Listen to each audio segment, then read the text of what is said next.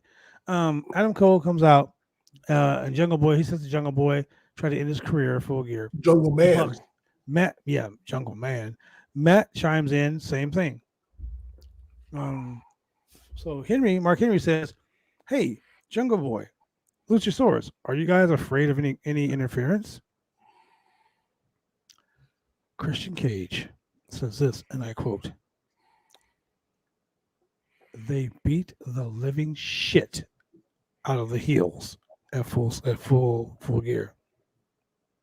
So Mark Henry said, "Are you worried about interference?" Christian said, "Well, I'm going to bring this," and he pats on the chair to the ring. The reason why that's so funny to me is because when Edge and Christian were doing the thing in WWE, Christian was the shy one. Yeah, he was the one that didn't. Now Christian's over here trying to provoke Jungle Boy, making him Jungle Man, breaking people's heads open with chairs. And Christian straight up says, "Because we beat your ass at the pay-per-view." Like, I'm sorry. He said, "We beat the living shit out of you at the pay-per-view." Christian is loving his life in AEW right now. He is getting to say things. He's loving his run. He is having a strong run. He is doing things that he has never done. Even when he was NWA World Champion, when he was Impact Wrestling World Champion, this right here is the best run of Christian's post Edge and Christian career. And remember, this is a guy that Vince McMahon considered putting a spot over his face because he didn't like his face. Remember they wanted to change his gimmick name from the Unprettier to something else. And he was like, "I want to be the Kill Switch." And Vince was like, "No, that move makes people unpretty." And then he was like, "I just can't stand looking at his face." Like, what the... Oh my god. Anyway, going to this main event. This main event was off the chain. Yeah. So remember all the great things I said about Jungle Boy and Luchasaurus from the main event of Full Gear? You take it back? I don't take it back for Jungle Boy. And you're gonna say it. I knew you were gonna say it. Luchasaurus just kind of stood there. He just was hanging out. Just Look, ladies and was gentlemen, Julian does not like Luchasaurus. he was I think you have like- bias. You have bias. because of here's the him in thing. You California, know what? don't you? Hey, tell you what. This would be complete and total redemption if Christian was like, "Hey, Luchasaurus, when the Bucks were by you, like trying to interfere in the match, why didn't you go after them?" And he was like, "Dude, I'm a dinosaur. I react to physical movement. They were moving slow. I didn't really see them, and that's why I just kind of stood there." I'd fucking mark out. I really would. That'd be some nerd shit. I would totally buy into it, and I'd be like, "Fucking, you got me." But they're not going to do that. He just stood there. He wasn't doing shit. If it wasn't for Even if Christian he was Cage, like- chased him off. He didn't chase him off. No, Christian Christian. chased him that's off. what I'm saying. If it wasn't for Christian coming out with the chair, He just stood there like, what? He was saying like, "Oh, I don't want Jungle Boy to get DQ'd." Even if he said, "Oh, those tacks to the kids and their those dog." thumbtacks to the ear threw off my equilibrium, so I can't really do." Yeah, you're making it hard on me, Luchasaurus. I love the fact that Julian is so tired of Luchasaurus. Like you being this tired of Luchasaurus is like me being tired of watching SmackDown. fucking SmackDown and watching Raw. Like it behooves me to laugh at you because I feel the same way. Inconsistency. It is the inconsistency. It's Like, not inconsistency. It's look, let's call it what it is. It ain't inconsistency. It's stupidity that you just can't stand. Like, how do you go from Full Gear to tonight? Like, Luch, what you doing? Like, just your phone. Like, this isn't even phoning it What in. you This is doing? like tin can on a wire, calling it in. What were you doing there? Did you miss your cue? Did you just not give a fuck? Was your check late? Did they fuck up your check? They fucked up your payout. He's like, They fucked bro, up your payout, and you were just like, "Fuck these dudes!" Like, I was seriously like, "Oh shit, is he about to join the?" That is how slow his reaction was. I was like, "Oh shit, is he about to join the Bucks? Or is he about to heel turn? Did the Bucks like pay him off? Is that the fallout to this?" is that the gimmick? Is that the get down? No, he just kind of drinking my Luchasaurus juice, drinking my aloe vera, just over here doing some dinosaur Your shit, aloe hanging out. Oh shit! There go the Bucks. Oh, my bad. Sorry. Hey, Christian, what's going on, man? Anyway, that aside. You see, ladies and gentlemen, I'm not the only one who is so goddamn tired of stupidity when it comes to professional wrestling. Like, we do this job so you don't have to. So you don't have to. We do this job so you don't have to, ladies and gentlemen. We watch the shows so you don't have to. And speaking of watching the shows so you don't have to, and speaking of watching the shows so you don't have to, this Sunday is the Survivor Series. Sure Let me is. tell you right now, this podcast has had more build up, and I only put the link last night for this podcast today, and we've had more build up for this podcast than the Survivor Series pay-per-view. Dude, son of a bitch. So we go ahead and we do our Survivor Series prediction show, and we're like, "Oh, we got 2 wild card entrants. Oh, it's gonna be Brock Lesnar. Oh, here comes Bailey. Oh, it's gonna be this." Fucking Tony Storm and Sheamus. Yeah, so I'm just not overly happy about this whole situation, but But we will we be do get a live. 25-man Battle Is Royal. that on the pre-show? Because that was supposed to be. I thought that might be the tag team gimmick that they were talking about. Okay, look, it can't be a tag team battle royal because there's an odd number of people. You know, It's the 25th let me tell you anniversary something. of The Rock. Look at this face. Look at this face right here. Hold on 1 second. I know you're saying that it doesn't make sense, so it doesn't have to make sense. I want to make sure you can see all this face. Look at this face right here. See it? See this face right here? This right here. This face. This face. Yes. Come close. Come real close, Julian. Come here. Closer. I don't give a fuck about this pay-per-view. But I will watch it. It's a Thanksgiving tradition. You know, look, I will watch this show with you on Sunday. Ladies and gentlemen, we will stream live on the Roundtable Pro Wrestling Podcast on the BodySlam.net, on YouTube, on Twitter, on 2 Twitters, the Roundtable Pro Wrestling Podcast Twitter and the BodySlam.net Twitter, on personal Facebooks, on Snap, I'll be on Facebooks. Hell, I'll even open up one of those streaming services. What are those streaming services that people use? Meet Me. Yeah, I'll even get one of those Meet Me ones. I gotta ask my daughter. I don't know about. Yeah, I know it's crazy. I just found out what that was. I thought it was a dating site. To be honest with you, is that like Periscope? Kind of. And dude, I will link TikTok, Snapchat, Instagram, Dutch Bros link. I will add every fucking live stream to this show, so all of you people can watch me and Julian react to this horrible ass pay-per-view. Find me on Yahoo Meetups.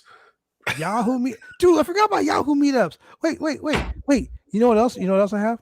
You know what I have on my phone? Let me look real quick. That's Cash App. No, that's not it. How about WhatsApp? Dude, WhatsApp. I'll download. What's that other one that they use? I thought you were gonna say OnlyFans. Dude, I will create an OnlyFans account right now. OnlyFans can watch this shit with us. That's what we're gonna do. As part of the show, Shane, who is a media moderator, is going to be part of the watch along.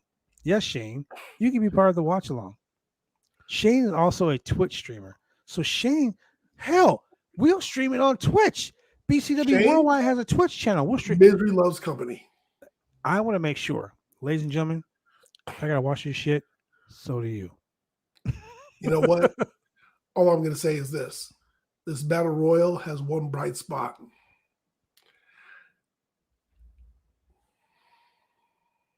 And that is the modern day Maharaja. Maharaja? That's right. Ladies and gentlemen, just so you know, in the Smackdown Survivor Series team, we have Drew McIntyre. In the 25-man battle royal, we have the modern day Maharaja, Jinder Mahal. That is 2/3 of 3MB. We're coming back. We're coming back. You know what's coming back? Ass clamps. That's right. That's coming back too. Yeah. Why not bring all the stupid shit back, right? But here's what we're gonna do. Oh no, Shane. Shane is our media moderator, and Shane just said the worst thing he could ever say. I think he just got himself fired. Jinder for the win. I think Shane just got fired, ladies and gentlemen. I don't know. We'll have to take a poll in the on Twitter to see if Shane should be fired. But yeah, we're gonna do all kind of. We're gonna stream. We're gonna make it worth everyone's while. If we gotta watch this shit, so do you, ladies and gentlemen. And I won't be watching it in a movie theater. I'll be watching it from the comfort of my podcasting studio in my home. Julian will be in his podcasting studio in his home. With my dog on the couch next to me, snoring the night away. Man, better your dog than mine. That's right. My standard poodle looks like a goddamn horse. Anyway, ladies and gentlemen, before we go, I'm going to go ahead and say this. You can watch that show this Sunday live on the Peacock Network. And Peacock! then next Saturday, you can go stuff yourself.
Live on pay-per-view, ladies and gentlemen, Saturday, November 27th, right after Thanksgiving.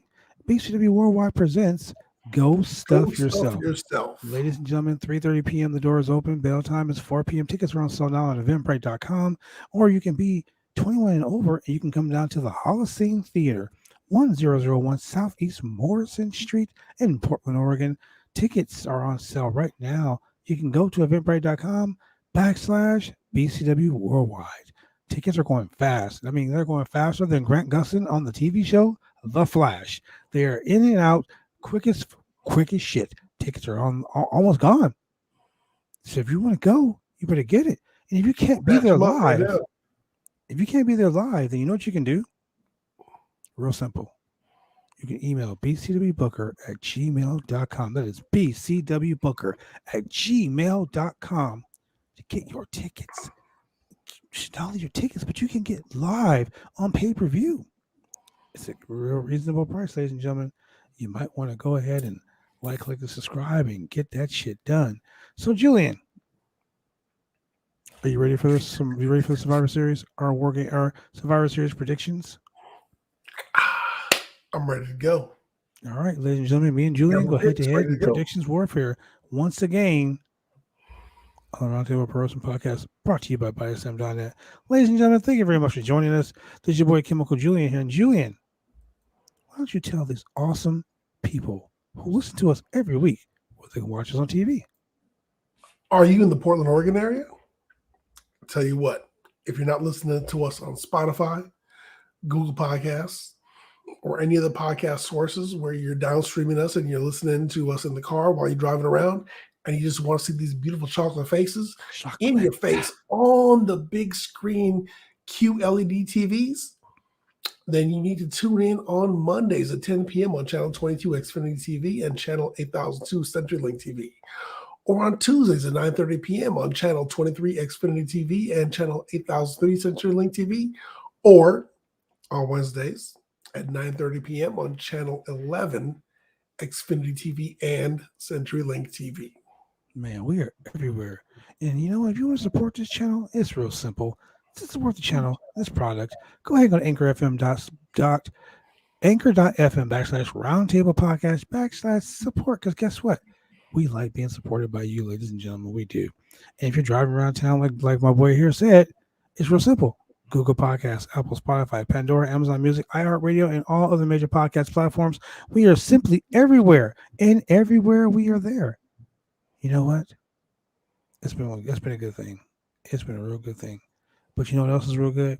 If you guys like news, and I mean news, you want to know all about the ins and outs and everything that's going on in the world of professional wrestling? Rumors?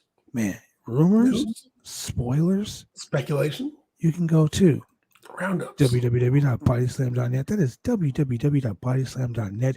Go click, and subscribe. We love giving you guys all the sneak peeks behind the scenes. Cassidy Haynes getting shot by Nyla Rose, getting shot by all these people. Oh my God, it is crazy. But for all your wrestling news, bodyslam.net. For all your wrestling news and needs. Real simple, ladies and gentlemen. And you know, the simplest thing you can do is to be good to yourself, be good to others. Remember, Santa Claus is watching. No one cares. All right, ladies and gentlemen, thank you very much for joining us. We will see you next week.